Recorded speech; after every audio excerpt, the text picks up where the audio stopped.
Sumainyo ang Panginoon.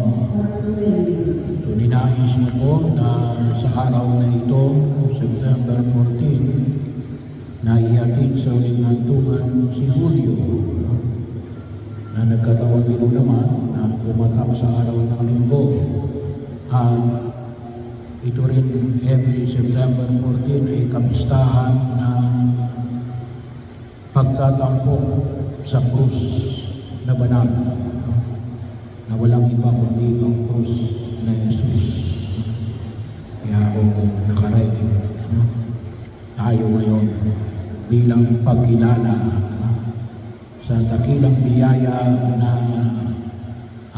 ipinagkakaloob sa atin tulad na ipinamanig sa Ebanghelyo, magdulot ng kaligtasan, hindi kaparusahan, na ninanais nating pakinabangan ni Julio na siya inihatid natin ngayon sa kanyang muling hantungan. Kaya napakahalaga yung pagkilala na ito sa atin, sa krus na Jesus. Hindi lang basta kung anong krus. Kasi bahagi yun, kung isang sinasabi, bakit yung ating krus daw may Kristo, may ukit na gawa ng tao. Sabi ni Manaling Makulit, bawal daw ang umukit ng larawan ng nilikha ng Diyos. Ay siguro ho hindi nila nabasa yung unang magbasa natin mula sa aklat ng mga bilang. So sa chapter 21 na pakinggan natin kanina na kung saan alin, na inutusan ni Yahweh si Moises na gumawa ng hugis ahas na tanso. Bakit? Kasi yung pong mga Hudyo sa kanilang paglalakbay, mula Ehipto patungo sa lupang pangako, yung tinatawag natin ngayong Israel ngayon, ay 4 na mga taon na sila'y paikot-ikot. Hindi sila makapasok sa lupang pangako. Isabi ako ng mga dalubhasa ngayon, kapag nilakbay mo mula Egypt hanggang Israel, ay ikaw ay maglalaan lamang ng 12 araw ng paglalakad. Pero ang mga Israelita ay naglaan ng 40 taon. Bakit? Gawa ng katigasan ng kanilang mundo. At yung pagkakataon na ipinahayag ko sa akin sa aklat ng bilang ngayon, na sila'y kinagat ng mga ahas. Dahil sa pagkagat nila ng mga ahas sa ng tulog, si Moises kay Yahweh, ay ang Diyos naman tumugon. At anong sabi ni Yahweh? Gumawa ka ng isang ahas na tanso. Kaya hindi yung totoo na hindi pinagbawal na gumawa ng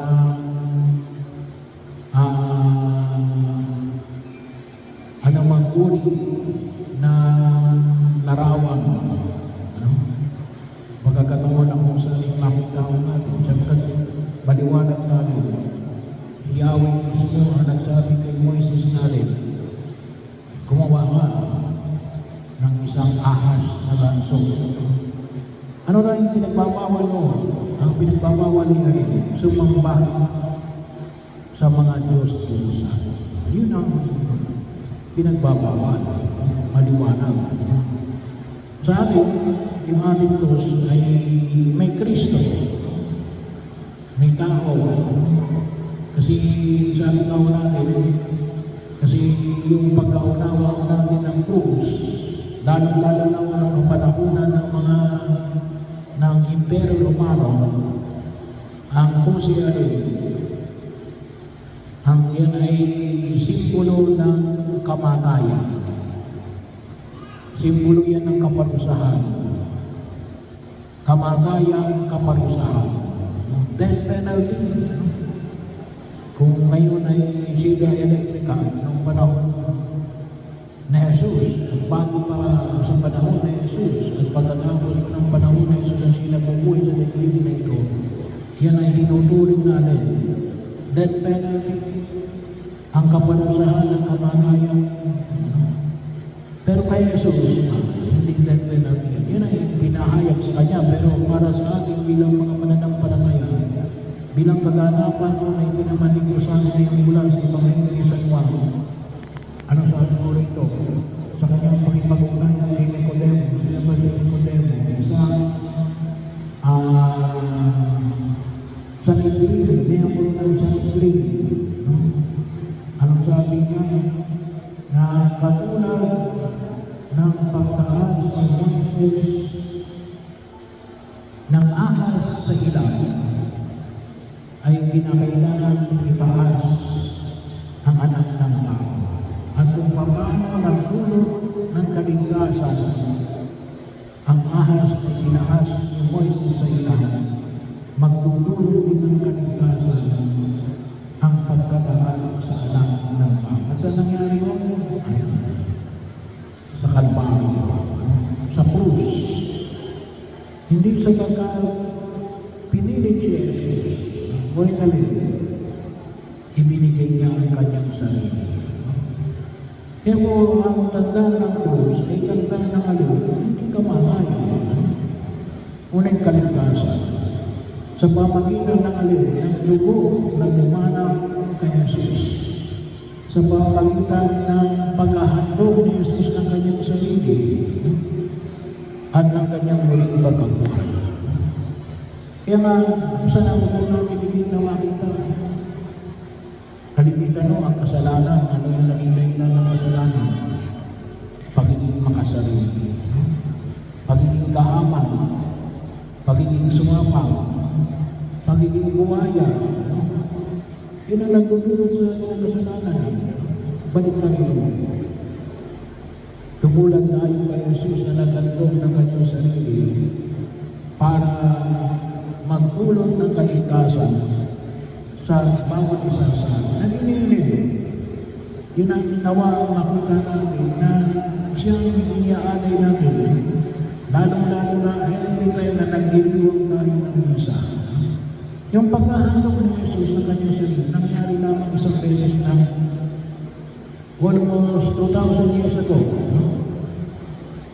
1,982 years ago. 92 years ago. Bahagi yun ang kung saan ay inihandog ni Jesus sa kanyang sarili. Pero napakakinabangan natin yan tuwing kailan. Sa pamagitan ng pagdiriwang ng banal na misa. Sabi na natin, isinasamayo natin yung nangyari sa Kalbaryo na ibinibigay ni Jesus sa kanyang sarili upang makamit natin ang kaligtasan na buhay na walang hanggan ay pinangako ng Diyos sa bawat isa sa atin na magkakaroon ngayon ng kaganapan nawa, yung natin para mag-Hulyo, no? Pero yun ay nagsimula mula ng si Hulyo ay bininyagan. Ngayon ay higit na makakating niya yun at ninanais natin na makapiling siya ng Diyos sa kanyang kaharian sa langit. At kung sakaling man siya may mga kahinaan at kakulangan, ay dinudulong natin sa harapan ng Panginoon. Pero yan ang krus ni Jesus. Ang krus na magdudulot na kaligtasan kay Hulyo at para sa bawat isa sa ating mga binyagan. At sana, maramdaman natin yung biyaya na ito na patuloy na pinagkakataon ng buong may kapal. At nawa tayo rin ay matuto na makinabang sa buhay na ito katulad ng alin. katulad tayo kay Jesus na nagbibigay ng sarili, iniiwasan natin yung pagiging makasarili at idulog natin sa harapan ng buong ikapan na nawa yung dugo na dumanak sa krus na Jesus ang siyang luminis sa atin upang higit natin magkasama-sama sa harapan ng buong may kapal kasama ng mga anghel ng mahal na Birheng Maria at ng lahat ng mga banal.